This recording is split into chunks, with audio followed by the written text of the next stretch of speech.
பார்த்திங்கன்னா சமைக்கவே தெரியாது, சுத்தமாக எனக்கு சமைக்க தெரியாது. ஆனால் ஒரு டிஃபன் செஞ்சு சாப்பிட்ணுன்றவங்களுக்காக மாவு எண்ணெய் இருக்கணும். நீங்கள் முட்டை தோசையாங்க முட்டை வந்து இந்த மாதிரி உடச்சி ஊற்றி அதில் பெப்பர், மிளகாத்தூள், லைட்டாக உப்பு கூட சேர்த்துக்கலாம். நான் இதுக்கு முட்டையை வந்து உடச்சி ஊற்றுறேன்னா, ஒரு வாட்டி நான் வந்து செய்யும் போது வந்துட்டு முட்டை அழுகி போயிருந்தது. அதை பார்க்காம நான் குழம்புலேயே உடச்சி ஊற்றி குழம்பும் வீணாகி அந்த மாதிரிலாம் இருக்குது. இந்த ரயில்வே ஸ்டேஷன்லாம் கூட வந்துட்டு அவிச்ச முட்டை வந்துட்டு பிரியாணி அவிச்ச முட்டைன்ற மாதிரி தந்தாங்க. தரல, நம்ம காசு கொடுத்து வந்து வாங்கி சாப்பிடுவோம். ஒரு எமர்ஜென்சிக்காக நம்ம போவோம், ட்ராவலிங்க்கு போவோம், அப்போ நம்ம சாப்பிடுவோம். அது வந்து கெட்டு போன முட்டைலாம் இருந்திருக்கு. நாங்களும் அந்த மாதிரி பார்த்துருக்கோம், வாங்கியிருக்கோம். அது ஏன் அப்படி அவங்க வந்து தெரிஞ்சு அவிக்கிறாங்களா தெரியாமல் அவிச்சிட்றாங்களான்றது தெரியல. அதனால் அப்பத்துலேருந்து நான் இந்த மாதிரி கப்பில் தான் ஊற்றி வச்சுட்டு பண்ணுறது. பார்த்திங்கன்னா ஒரு தோசை மாதிரி ஊற்றிக்கலாம்.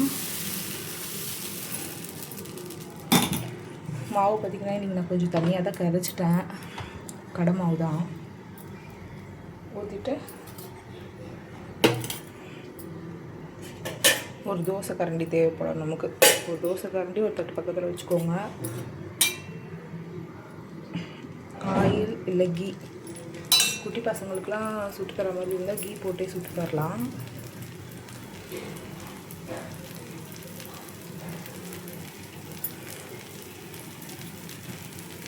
இந்த மாதிரி ஆயிலை ஊற்றிட்டு கொஞ்ச நேரம் ஆகட்டும். கொஞ்ச நேரம் ஆன பிறகு நம்ம வந்து முட்டை, இது வந்து பார்த்திங்கன்னா 2 முட்டை, 2 பசங்களுக்காக.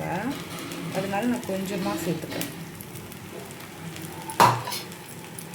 சேர்த்துட்டு நீங்கள் கரண்டிலாம் அதை ஸ்கிப் பண்ணி விடலாம். இல்லைன்னா அந்த ஸ்பூன் இருக்குது பார்த்திங்களா, இந்த எக்கு அடிச்சிருப்போம், அந்த ஸ்பூனை வச்சு இப்படி இப்படி தேய்ச்சி விடலாம்.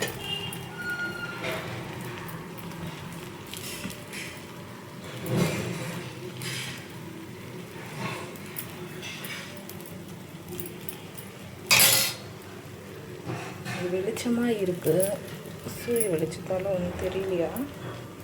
தெரியுது, எக்கு தான் அந்தளவுக்கு தெரிய மாட்டேங்குது.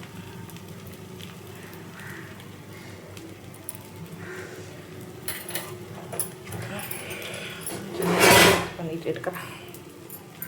அப்படின்னா இந்த முட்டை வெந்தா மாதிரி இருக்கும்.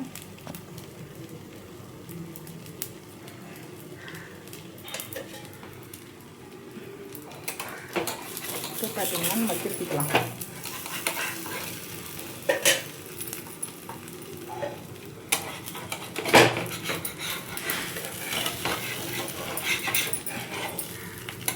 மொபைல் வந்து நான் கையில் தாங்க ஷூட் பண்ணுறேன்.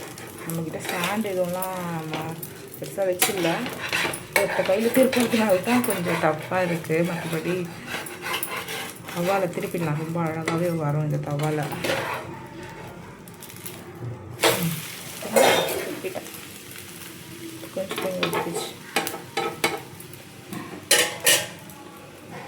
குட்டி பசங்களுக்கு முட்டைலாம் சாப்பிட மாட்டாங்கன்னா ஒரு தோசை இல்லைனாச்சும் ஒரு அரை முட்டை, ஒரு முட்டை அந்த மாதிரி போட்டு கொடுத்துருங்க. இது அவங்களுக்கு நல்ல ஒரு ப்ரோட்டீனாக இருக்கும். இருங்க, நான் அதை எடுத்து காட்டுறேன். அந்த தோசை அப்படியே எழுந்து வரும் மேலே, அப்போ கீழே வந்து வெந்துடுச்சு. பார்த்தீங்களா, வெந்துடுச்சு. நான் இந்த தட்டில் மாற்றி காட்டுறேன். வெளிச்சத்தில் இங்கே தெரிய மாட்டேங்குது, இங்கே வச்சுக்கலாம்.